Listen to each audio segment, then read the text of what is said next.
Hello student, welcome to my YouTube channel Mehra Maths Mantras. Now come to the exercise 6.1 question number 3rd. Question number 3rd के बारे में discuss करते हैं. चलिए students, ये कह रहा है इन फिगर 6.15 जो 6.15 फिगर है वह हमारा ये रहा. ठीक है, अब ये आपकी बुक का फिगर है. बुक का जो 6.15 फिगर है उसके बारे में बताना चाहता है और वह फिगर राइट हैंड साइड में बना हुआ है.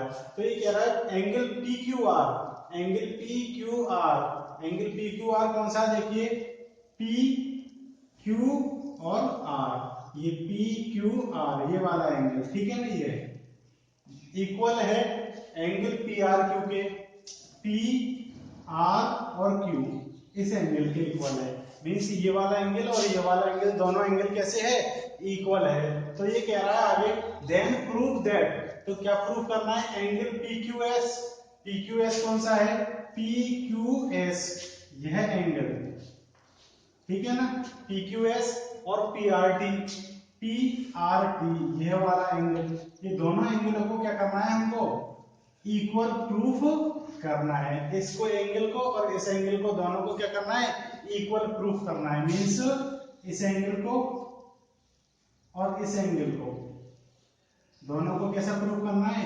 इक्वल प्रूफ करना है. तो स्टूडेंट्स आपको पता है क्या कि इस क्यू पॉइंट पर, इस क्यू पॉइंट पर यह एक स्ट्रेट लाइन है. ध्यान से समझना आप लोग, स्ट्रेट लाइन है. तो यह दोनों एंगल क्या बना रहे हैं? एक लीनियर पेयर बना रहे हैं. या फिर यूं कह सकते हैं क्या कि यह दोनों एंगल्स मिलकर क्या बना रहे हैं? एक स्ट्रेट एंगल. क्योंकि स्ट्रेट एंगल किस तरीके का होता है?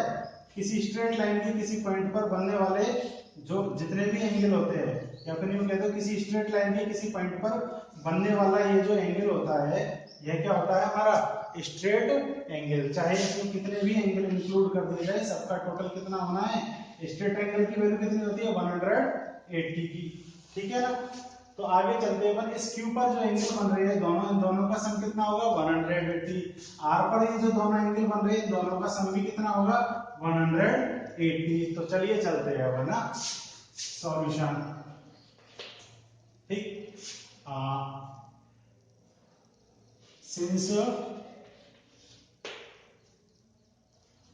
या फिर यूं कह दीजिए जो गिवन है उसको लिख लीजिए एक बार. Angle P Q R is equal to angle P R Q. ठीक है ना, ये गिवन है. इसको दे दीजिए आप, क्या नंबर दे दीजिए? 1. ठीक है, आगे चलते हैं. अब और कोई जानकारी नहीं है, ठीक है ना. तो अपन को जो प्रूफ करना है वह लिखा हुआ है. तो चलिए सिंस, सिंस, अब देखिए इसको करना कैसे, मैं एक बार रफली बता देता हूं. चलिए, इसका और इसका टोटल कितना होगा? 180. ठीक है ना. और इसका टोटल दोनों का कितना होगा? 180. दोनों का टोटल जब 180 है तो दोनों वैल्यूज पे एक दूसरे के क्या कर देंगे? इक्वल कर देंगे. तो वही करने वाले हैं हम. Since angle P R P Q S plus angle P Q R is equal to कितना होगा? 180. इस पी क्यू एस और इस पी क्यू आर दोनों एंगलों का सम कितना होगा? 180. क्यों? Linear pair of angles. ठीक है ना. कैसा पेयर है? Linear pair. तो इसको दे दीजिए आप इक्वेशन नंबर 2. क्या दे दीजिए इसको? Equation number 2. आगे चलते हैं. एंड एंगल, अब इसी तरीके से इन दोनों एंगलों का भी टोटल कितना होना है? 180. It means angle P R T, angle P R T is equal to, वो sorry plus angle P R T plus कौन सा एंगल है उसके साथ में? P R Q, angle P R Q. इन दोनों का भी टोटल कितना होना है? 180. यह हो गई इक्वेशन 3rd. और ये इसका लॉजिक क्या है? ये दोनों का सम कितना है? 180. क्यों है? क्योंकि यह भी कैसे पेयर है? Linear pair of angles. ठीक है ना, लीनियर पेयर ऑफ एंगल्स. अब आपको पता चल रहा है ऐसा क्या कि इक्वेशन नंबर 2 में जो वैल्यू है यह वाली इसका भी टोटल 180 है, इन दोनों का भी टोटल कितना है 180। तो जब इनके RHS दोनों के इक्वल है तो फिर इनके LHS भी एक दूसरे के क्या हो सकते हैं इक्वल हो सकते हैं। तो नाउ या फिर यूं कह सकते हैं y equation second and equation third. Equation second से और इक्वेशन थर्ड से क्या मिल रहा है हमको कि इसकी भी वैल्यू 180 है और इसकी भी वैल्यू 180 है। तो ये दोनों आपस में एक दूसरे के कैसे हो जाएंगे इक्वल हो जाएंगे। क्या हो जाएंगे दोनों इक्वल, कि भाई इसकी भी 180 है और इसकी भी 180 है, तो दोनों आपस में कैसे हो जाएंगे इक्वल हो जाएंगे। तो दोनों इक्वेशनों से क्या रिजल्ट निकलेगा कि angle PQS plus angle PQR is equal to angle PRT plus angle PRQ। ठीक है, दोनों कैसे हो जाएंगे, दोनों पोर्शन इक्वल हो जाएंगे। अब आपको देखिए यहां पर लिख सकते हैं अपन इस PQR की जगह, ये गिवन है ना हमको PQR की वैल्यू PRQ के कैसी है इक्वल है, ये हमको क्वेश्चन में क्या है गिवन है। तो PQR की जगह हम क्या पुट कर सकते हैं PRQ, मतलब PQR की वैल्यू क्या रख सकते हैं हम PRQ। तो चलिए PQR कहाँ है, यह रहा हमारा PQR। ठीक है ना, इस PQR की जगह क्या पुट कर सकते हैं इक्वेशन नंबर फर्स्ट से PRQ। तो क्या बन जाएगा ये एंगल PQS प्लस इस PQR की जगह कितनी वैल्यू रख सकते हो इसकी PRQ इज इक्वल टू, इसको ऐसे कैसे रखेंगे PRT प्लस PRQ। इसमें इस लाइन के अंदर जो चेंज हुआ है वह किसकी वजह से हुआ है, यहां पर लिख सकते हैं सिंस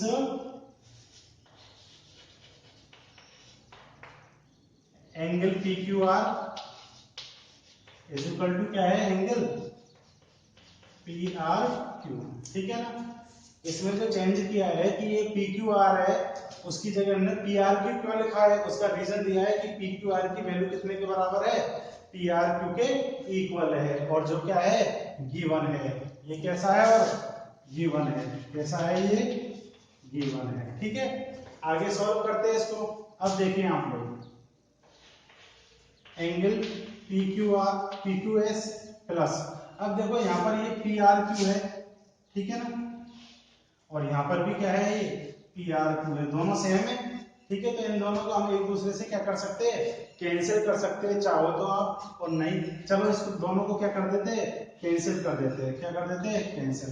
क्यों कैंसिल हो जाएंगे ये, क्योंकि यदि हम इसको ट्रांसपोजिशन करके इधर लेके आते हैं, या फिर यूं कह दीजिए कि इसको यदि हम ट्रांसपोजिशन करके इधर लेके जाते हैं तो यह प्लस का इधर जाके किसका हो जाएगा माइनस का हो जाएगा। किसका हो जाएगा माइनस का।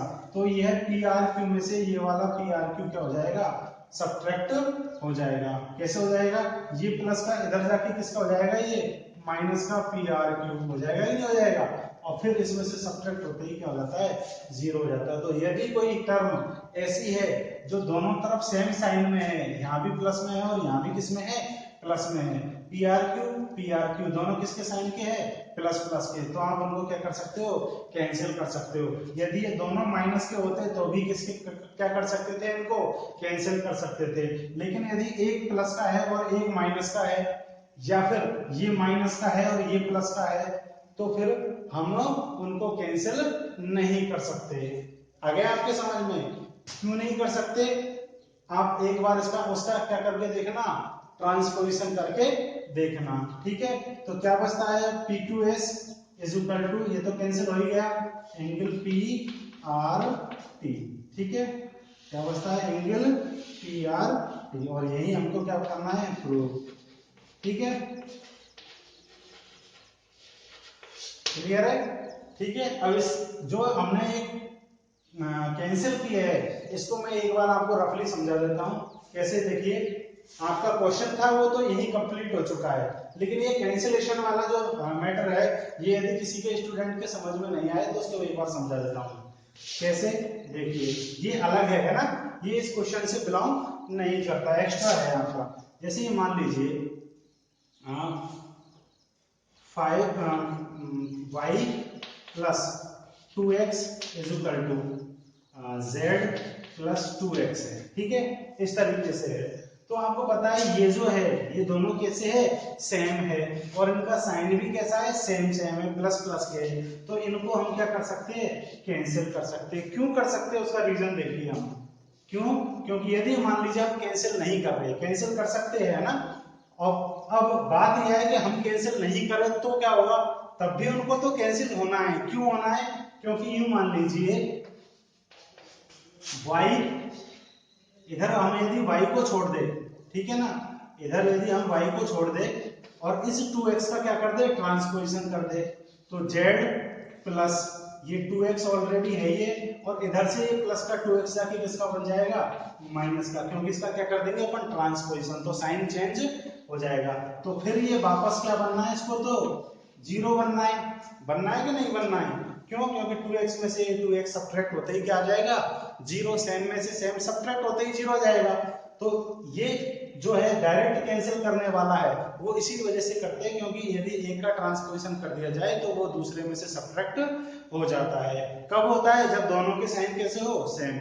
यदि मान लीजिए यही कंडीशन किस पर होती, माइनस पर, मतलब यही इस तरीके से होता, y minus 2x is equal to, ये होता हमारा z माइनस 2x, तो भी हम कैंसिल कर सकते हैं।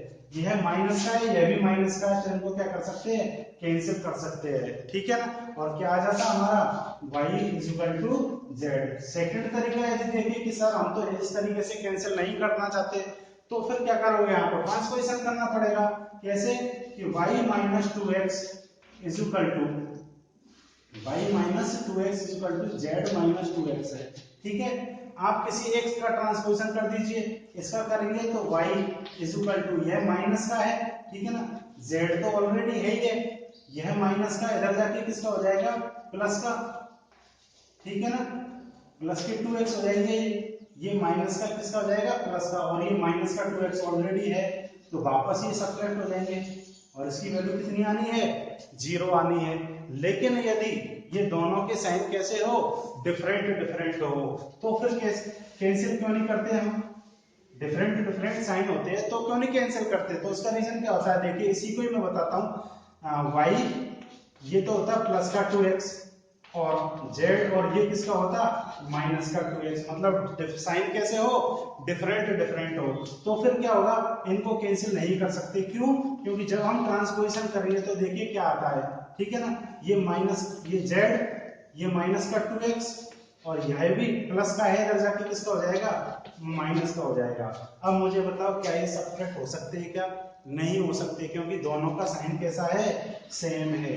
तो इसकी जो वैल्यू आएगी वो क्या आएगी, z माइनस के 2x, और माइनस के 2x माइनस के कितने x बन जाएंगे, 4x। कैंसिल तो नहीं हुए ना, तो इसी वजह से कहते हैं कि कब कैंसिल होते हैं, जब दोनों की साइन कैसे हो, सेम हो, ठीक है ना, चाहे दोनों प्लस के हो चाहे दोनों माइनस के हो। तो डिफरेंट साइन जब होता है तो कैंसिलेशन नहीं होता है, क्योंकि जब डिफरेंट साइन होता है तो उसका जब ट्रांसपोजिशन किया जाता है तो उनके सेम साइन बन जाते हैं बाद में जाके, और वो फिर क्या होते हैं, ऐड हो जाते हैं, ठीक है ना। तो स्टूडेंट्स, उम्मीद है आपको यह वीडियो पसंद आया होगा, और जो सॉल्यूशन करवाया गया है वह सॉल्यूशन भी आपके समझ में आ गया होगा। सो स्टूडेंट्स, यदि आपने अभी तक चैनल सब्सक्राइब नहीं किया तो चैनल को सब्सक्राइब कीजिए, and thank you for watching this video.